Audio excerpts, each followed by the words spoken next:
手上咧揸個錢唔多嘅，咁咧又想住別墅嘅同自建房嘅，可以嚟參觀下呢一套啊！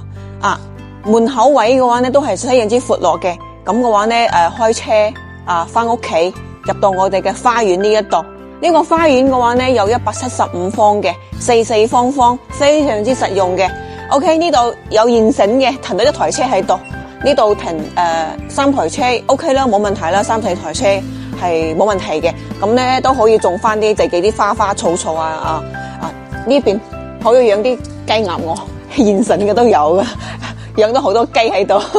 係呢個自建房嘅話咧，佔地咧係231方嘅，咁花園嘅話咧就有175方啦，咁建築面積咧係405方嘅，一共咧有1、2、3有3層半，房間嘅話咧係有8個房嘅，就喺我哋中山南區，總價嘅話咧都係300零萬咁上下咯就可以噶啦，咁有興趣嘅話咧可以嚟實地睇樓啊，我係 Lisa，我哋下期再見啦。